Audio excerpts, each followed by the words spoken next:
Hello everyone, here we are with the female effigy. She's just over my shoulder, so we'll go over her costume for you in a minute. This is, I'm assuming, Lady Prowz of Lustleigh, and we'll go and look at Lord Prowz in a minute.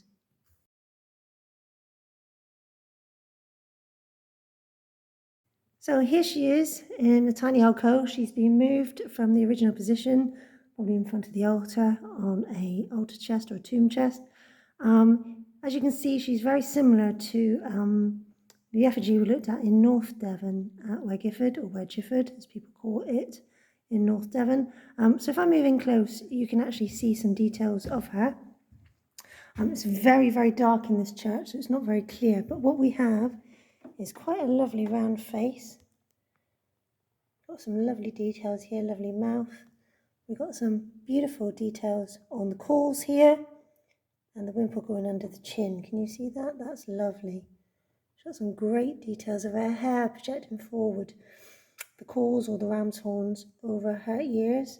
We've got quite a smashed neck there. That takes into account the wimple as well. Again, we've got the wimple tucked into the neckline, and you can actually see her hands. This one has no jewellery on her at all. I'll move back so you can actually see all of her on her side there.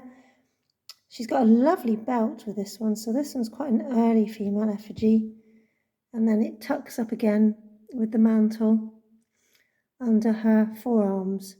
She's got it quite tucked up, you can see that obviously here. Beautiful. The sleeves are quite interesting as well. There's some carvings here which could show bunching. I can't actually see whether there was a cuff here, so we don't know if the actual sleeve stopped at that point. But it's the same on the other side. I think, going by the period, we've got a puffier sleeve going into a narrower, which gives us the time period of Queen Isabella, really, with a different kind of sleeve that we got there. But there's no indication of a narrower cuff. We don't know about that one. I'll have to have a look at my costume books once we get home, but this seems to be a little bit earlier than the Ware-Gifford effigy, so we're definitely earlier than Edward III. We're definitely Edward II, I believe. So as we go along here, look, isn't that beautiful? Look at all those lovely folds. And there is no indication of an animal at any point on her garments. At the bottom of her garments there, you can see the gorgeous folds, an indication of a foot there, beautiful folds of a long gown. And then we've got indication of layering here if I move in. So we've got a layer there, and then we've got the actual mantle edge with the beautiful folds coming up here. Can we see the folds? Oh, absolutely gorgeous, look. You can see the folds going all the way over to underneath her elbow on her forearm. And then we've got some beautiful details of the actual mantle coming to this point by her chest. Absolutely beautiful. A really lovely effigy with a nice little belt, narrow belt detail here. You see the belt detail? That's absolutely gorgeous. So, Lady Prowz with an absolutely beautiful wimple and a lovely veil. We've got some nice veil folds there. Absolutely gorgeous. Nice wimple. And you can actually see the cloak over the top. I think that's the edge of her cloak actually, when I'm looking at it. The fold of that cloak goes right over, so that isn't an actual different sleeve. So we're looking at the fold of the cloak before it gets bunched up underneath her armlet there, which is a really nice touch. And it's doing the same on the other side. If I mind the pew, again, the Victorians have round beautiful pews, and we've got modern radiator heaters here too, just by the effigy. So we've got quite a thick cloak, no cords, literally maybe a clasp or a brooch holding it together behind those hands there. But I do think we're now looking at this not as the sleeves, we're actually looking at it as part of her cloak, which goes over the top of her, which means the sleeves here. Yeah, there's possibly something there but I can't see an edge of a cuff. So we're probably looking at narrow cuffs underneath, which is really nice. Oh, I've just noticed a beautiful buckle detail there, look. Look at that. Isn't that nice with beautiful folds of her gown underneath? Okay, well, coming up to 5 minutes, so we're going to stop there. Thank you very much for your interest, guys. I hope you've enjoyed looking at this wonderful South Devon effigy. Oh, it's so dark here. Okay, I'm going to head over now to the knights for you.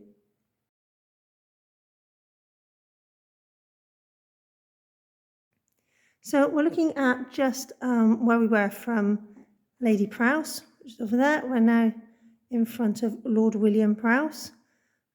He's here for you guys to come and have a look at if you want to, or you can enjoy William by this video. Let's move in and have a look at a couple of the details of him. Like I said before, these videos are mainly for the medieval woman if we're recreating garments, but we might as well enjoy the knights while we're here too.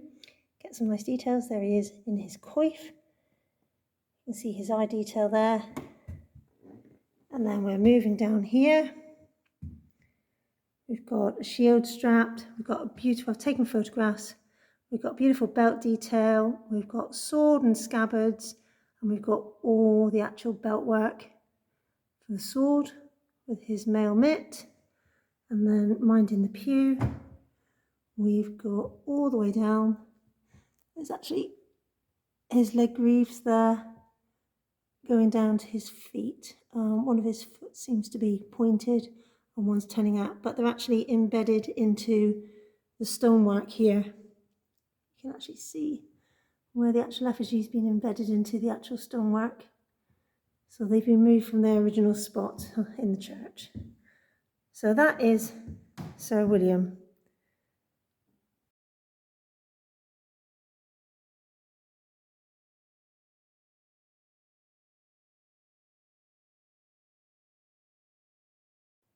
So that's where the other two effigies are in this church in Lustleigh.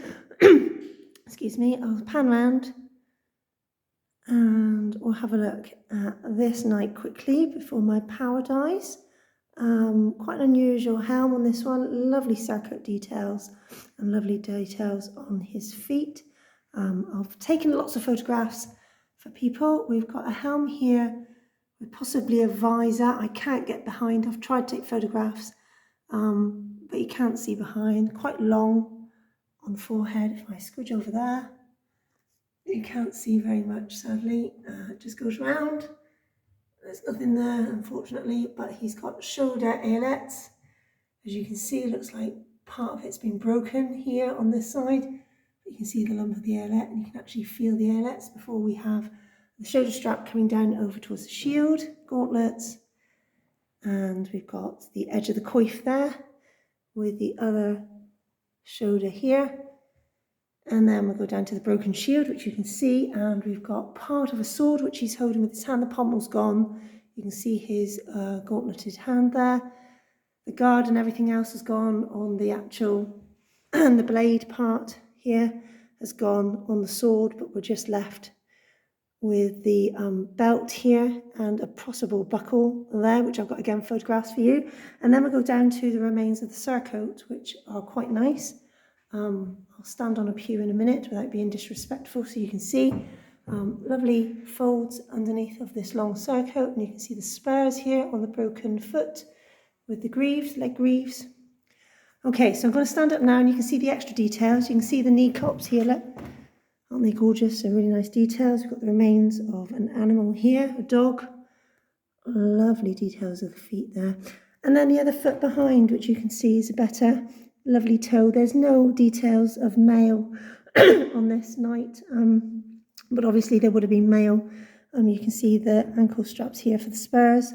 Beautiful details of the folds. And then if I just pan up here, you can see the early layers of the surcoat. We've got the padded gambeson, we've possibly got the mail here, and then there's details just here of the surcoat, the long flowing surcoat. So you've got this lovely layering on top of the actual armour with 3 layers going on, and then beautiful folds here of this very full surcoat going up to a narrow belt. Can you see that there? You can see the curve there of the surcoat.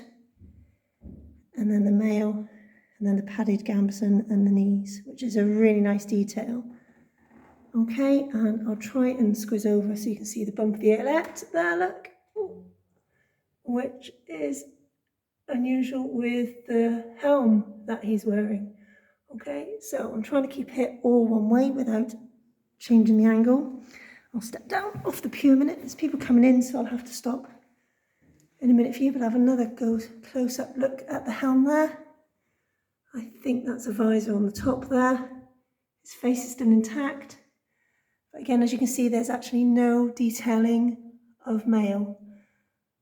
Okay, so signing off from Lustleigh Church.